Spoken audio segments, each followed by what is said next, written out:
Hello everyone, welcome to this amazing platform of our channel Panisha for Competitive Examinations and I am Piyush. तो इस particular video में हम बात करने वाले हैं जो आपका AIATC का एग्ज़ाम हुआ है, इसमें कुछ डिस्क्रिपेंसीज कुछ क्या बहुत ज़्यादा मतलब एक स्कैम टाइप की चीज़ें यहाँ पे निकल के आ रही हैं। तो सबसे पहले तो मैं बोलना चाहूँगा यहाँ पे मेरे क्या व्यूज़ वगैरह हैं, और मुझे लगता है कि ये जो आपका पर्टिकुलर एक मुद्दा है इसको एड्रेस करना चाहिए, ठीक है। इसको हमें ऐसे छोड़ना नहीं चाहिए, मतलब ऐसी अगर चीज़ें हो रही हैं रियली में, तो ये चीज़ ना दिक्कत वाली स्टूडेंट्स के लिए ही नहीं है, ठीक है। स्टूडेंट्स के साथ में धोखा हो मतलब वो सारी की सारी चीज़ें तो हैं कि डिज़र्विंग स्टूडेंट जो है वो नहीं जा पाएंगे, या फिर डिज़र्विंग जो कैंडिडेट हैं वो नहीं जा पाएंगे, बट ये जो एआई की अथॉरिटी है उसके लिए भी बहुत बड़ा लॉस है, ठीक है, अगर ऐसा कुछ हुआ है। क्योंकि जो एग्ज़ाम आपका कंडक्ट करवाया गया, अगर मैं एटीसी की बात करूँ या एओ की, तो अगर यहाँ पे कुछ कैंडिडेट मिसफेयर मींस का यूज़ करके अगर एंटर हो रहे हैं, तो इनको तो डिज़र्विंग कैंडिडेट नहीं मिल रहे हैं ना। जो वहाँ पे कैंडिडेट अच्छा परफॉर्म कर सकता था एआई के लिए, वहाँ पे उसकी जो पर्टिकुलर उसकी जो कैपेबिलिटी थी वो दिखा सकता था, अब वो तो वहाँ पे नहीं पहुँचेगा, है ना। उससे ज़्यादा थोड़ा लेस जो कैंडिडेट उसके लिए डिज़र्विंग ही नहीं है वो वहाँ पर पहुँच जाएगा, अगर ये चीज़ें निकल के बाहर आ रही हैं तो, है ना। तो यहाँ पे एक तो एस्पेक्ट ये है कि पहले आपका एआई ने जो है बिल्कुल हटके पैटर्न दे दिया और सिलेबस चेंज कर दिया, प्रीवियस ईयर जैसा कुछ नहीं दिया। तो देखो, ये चीज़ जो है ये एक अलग मैटर ऑफ कंसर्न है, बट ये जो हुआ है ना यहाँ पे, ये मुझे बहुत दिक्कत दे रहा है and it is really hurting me, है ना। क्योंकि देखो, यहाँ पर अगर आपका सिलेबस चेंज हुआ तो वो तो देखो, जैसे लेट्स से ये सारे के सारे बच्चे हैं, सारे के सारे बच्चों ने प्रीवियस ईयर क्वेश्चंस लगाए होंगे, सबके साथ इक्वली हुआ है ना। तो वो कट ऑफ उसके हिसाब से नीचे चली जाती है, तो उससे कोई फर्क नहीं पड़ता है ना। अगर सारे बच्चे इक्वली प्रिपेयर कर रहे हैं और पेपर बिल्कुल डिफरेंट आ गया तो सबके लिए आया है, तो उसमें मुझे इतना ज़्यादा मैटर ऑफ कंसर्न नहीं है मेरा। बट यहाँ पर अभी क्या हुआ है, आप यहाँ पे एक बार अगर डेट देखेंगे इस व्हाट्सएप चैट की पर्टिकुलर, तो ये 11 मार्च 2021 यहाँ पे लिखा हुआ है। और बेसिकली मुझे ये बातें शायद आई थिंक एक दो दिन से चल रही हैं, और मुझे एक्चुअली आज मॉर्निंग में 2 AM को ये सब पता चला है। देन मैंने जब इसमें देखा इन चीज़ों को, तो मुझे ऐसा लग रहा है कि भाई इसको बिना एड्रेस किए नहीं छोड़ा जा सकता, ठीक है। अगर आप एआई का आपने एग्ज़ाम दिया है नहीं दिया है डजेंट मैटर, बट अगर ऐसी चीज़ें यहाँ पे एक एग्ज़ाम के अंदर हो रही हैं, तो आप सभी को अपनी आवाज़ उठानी चाहिए, और इवन जो अथॉरिटीज़ हैं इसके लिए, उन तक आप अपनी बात पहुँचाइए। और ऐसा नहीं है कि वो नहीं सुनेंगे आपकी, वो सुनेंगे। अगर ऐसा कुछ हुआ है तो उनका भी नुकसान है ना, उनका तो बहुत बड़ा नुकसान है। और बच्चों के साथ तो फिर बहुत ज़्यादा ये गलत बात हो रही है कि डिज़र्विंग कैंडिडेट पहुँच ही नहीं पाएगा ऐसे। राइट, पहले थोड़ा सा एक बार देखते हैं यहाँ पे क्या हुआ। तो एग्ज़ाम आपका हुआ था 25 एंड 26 को, ठीक है। 25 को जो है एटीसी वाले बच्चों का एग्ज़ाम हुआ था, 26 को एओ वाले बच्चों का एग्ज़ाम हुआ था, राइट। तो 11 मार्च को यहाँ पे कोई एटीसी मनी करके समथिंग है, इन्होंने यहाँ पे क्या बोला है कि इस ग्रुप के एडमिन को मैंने पहले इन्फॉर्म किया था फैब में, ठीक है। तो सबसे पहले तो यहाँ पर हम बात करने लग रहे हैं, इस पूरे एग्जाम में ना कहीं चीज़ें लीक तो कॉन्टीन्यूसली हुई हैं, क्योंकि एग्जाम की जो डेट थी वो पहले बच्चों को पता नहीं थी, और फैब में यहाँ पे ये जो एटीसी मनी है, इन्होंने बता दिया था कि एग्जाम विल बी ऑन 25 मार्च। तो जब एग्जाम डेट ऑफिशियली बाहर आई नहीं थी फैब में, तो इनको पहले से पता चल जाता है कि भाई एग्जाम की डेट 25 मार्च है, ठीक है। ये पहली बात होगी। Now coming to the next slide, अब क्या होता है यहाँ पे 19 मार्च आती है, ठीक है। एग्जाम हुआ आपका कब, 25 मार्च को हुआ एटीसी का, और 19 मार्च को यहाँ पे ये अगेन या सेम पर्सन यहाँ पे, इसने यहाँ पे क्या बोला हुआ है, प्रोबेबिलिटी, परम्यूटेशन, 3D ज्योमेट्री, ठीक है। 3 टॉपिक बताए हैं, और क्या बोला है इन्होंने कि ओनली फॉर एटीसी, ठीक है। ये 3 टॉपिक जो हैं फॉर एटीसी के लिए हैं, और इसके अलावा कुछ नहीं आएगा फिजिक्स में, ये बाकी कुछ भी किसी अलग बंदे ने पूछा हुआ है।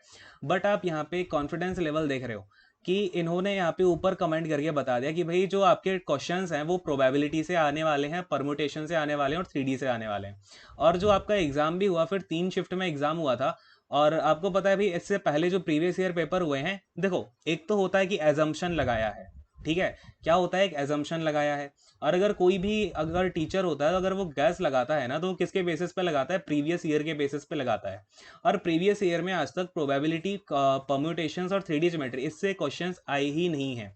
3D ज्योमेट्री से कुछ क्वेश्चंस देखने को मिले, एक आधा दो, और प्रोबेबिलिटी परम्यूटेशन से तो क्वेश्चंस देखने को ही नहीं मिले हैं। तो ये गैस तो नहीं थी, ठीक है। यहाँ पर 19 मार्च को ये गैस तो नहीं किया गया है, यानी कि इनको पहले से पता था भाई ये 3 टॉपिक से ही आने वाला है एग्जाम में, और इन्हीं 3 टॉपिक से आपके सारे के सारे 30 क्वेश्चंस देखने को मिले हैं। 30 नहीं तो 25 क्वेश्चंस तो इसी से देखने को मिले हैं, ठीक है। मेजोरिटी ऑफ क्वेश्चंस यहीं से थे। तो ये चीज़ें कहाँ से पता चल रही हैं? अब इनको पहले एक तो एग्ज़ाम डेट पता चल जाती है, देन यहाँ पर सेम पर्सन को एग्ज़ाम के 6 दिन पहले ये टॉपिक्स पता चल जाते हैं जहाँ से पूरा का पूरा पेपर आने वाला है। तो ये तो अब हो गया ना पूरा, यहाँ से ही आपका जो है पार्शियलिटी शुरू हो जाती है बच्चों की तो पूरी। जो मेहनत कर रहे हैं बच्चे, जो डिज़र्विंग हो सकते हैं, है ना? अगर जो पढ़ रहे हैं, सब कुछ पढ़ रहे हैं, वो डिज़र्विंग तो है ही ना, है ना? तो वो तो यहाँ पे छूट गए, काफ़ी पीछे रह गए, उनके साथ तो धोखा हो गया, राइट? तो अगर ये चीज़ सही है, तो authority should look into it. यहाँ पर पूरी इन्वेस्टिगेशन रन होनी चाहिए और अगर चीज़ें गलत हुई हैं, तो उनको ये अपनी चीज़ जो है करेक्ट करनी चाहिए और इसमें जो बेस्ट आपका यहाँ पे स्टेप होगा, वो उठाना चाहिए, ठीक है? और यहाँ पे इतनी चीज़ें ख़त्म नहीं होती हैं। अगर मैं आपसे आगे बात करूँ तो ये जो और ये सब जो स्लाइड्स हैं, ये मतलब बच्चों के पास अभी पहुँच रही हैं, तो वहीं से मुझे जो है टीम वगैरह ने प्रोवाइड करवाई। अब देखो, यहाँ पर अगेन ये अब डेट अगर आप देखोगे 19 मार्च, तो यहाँ पर क्या है, big scam syllabus leaked and deleted, uploaded old syllabus, date leak even not officially announced. तो डेट जो है वो ऑफिशियली अनाउंस नहीं हुई, लीक हो गई। ये भाई साहब पहले इन्होंने, आई थिंक ये सेम पर्सन ही है ना, इन्होंने बताया था डेट को पहले। तो ठीक है, इनका अगला मैसेज ये है और यही बोल रहे हैं कि 50% सीट्स ऑलरेडी बुक्ड। तो अगर इनकी पहले की 2 भविष्यवाणियां सही हो गई हैं, तो ये भी हो सकती है ना। तो इस पर भी आपको देखना चाहिए। जो अथॉरिटी है पर्टिकुलर, जो रिक्रूटमेंट को करवा रही है जो एजेंसी, उसके लिए भी ये दिक्कत वाली बात है, क्योंकि छोटी मोटी एजेंसी तो है नहीं कि कल उठ के चली आई हो, है ना? पूरी इंडिया के all over I think 95% exam same agency कराती है, तो दिक्कत वाली बात तो है उनके लिए भी। और इसके अलावा जो अथॉरिटी का एग्जामिनेशन है, उनको तो एटलीस्ट देखना चाहिए ना। आप क्या किसी को भी उठा के थोड़ी ना भर लोगे। जो अगर आपने एग्जाम कराया है अगर, तो आपको ऑफकोर्स यहाँ पे डिजर्विंग कैंडिडेट तो चाहिए होंगे।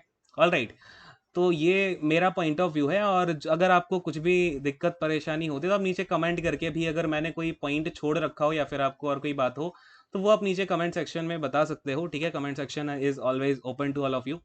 नाउ अब ये क्या है भाई, अच्छा फिर देखो यहाँ पे इनका ही आई थिंक सेम पर्सन है, इसका मैसेज आता है यहाँ पे, for AO candidate be ready for tomorrow unexpected paper. अच्छा, जो एओ कैंडिडेट का पेपर आया था वो भी थोड़ा सा अनएक्सपेक्टेड था। उसमें जो है आपका इस साल का देखो, इस साल का इन्होंने पहले ही बता दिया कि जीके में जो है आपका ओनली एविएशन आने वाला है और 1 से 2 क्वेश्चन करंट इकोनॉमिक के आएंगे। टेक में आपका बिजनेस मैनेजमेंट लेवल जो है वो काफ़ी हाई लेवल का आएगा। तो सेम चीज़ जो है एग्जाम में देखने को मिली फिर। मतलब ये तो कतई बिल्कुल कतई जहर भविष्यवाणियां दे रहे हैं, है ना? इनकी कॉन्टिन्यूसली भविष्यवाणियां सही होती जा रही हैं, और ऐसा भविष्यवाणी अगर सही हो रही है तो देखना तो पड़ेगा ना भाई, ऐसे कौन से पर्सन है जिनकी भविष्यवाणी सही हो रही है? अगर इनकी इतनी कॉन्टिन्यूसली भविष्यवाणियां सही हो रही हैं, तब भी आपको एक बार इन्वेस्टिगेशन तो करनी चाहिए ना, राइट?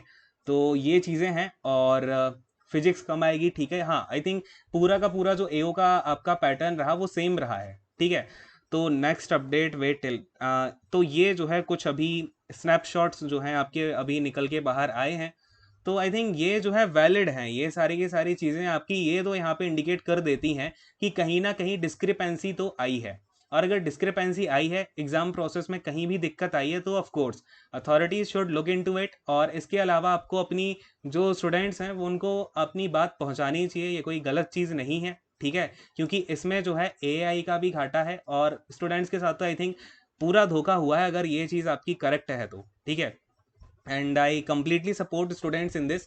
क्योंकि ऐसी चीज़ें अगर होती हैं, तो ये ओनली ना एक पर्टिकुलर पर्सन को अफेक्ट नहीं करेंगी।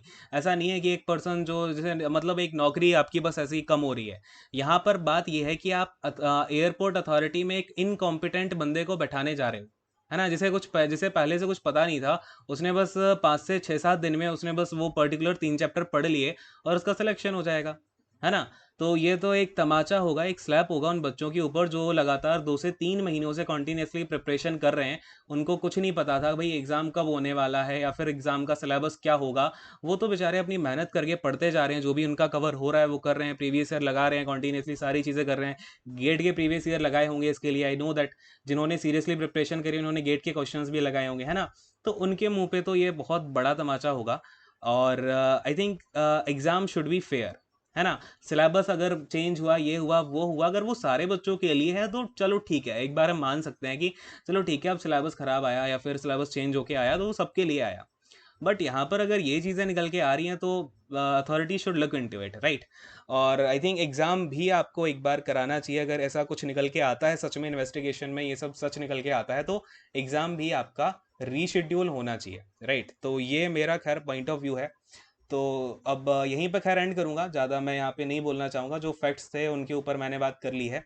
अगर आपको और कुछ आपके पास में पॉइंट हो तो नीचे आप बता सकते हो, कुछ डाउट हो तो आप नीचे पूछ सकते हो। So thank you so much, God bless you all, take care and bye bye.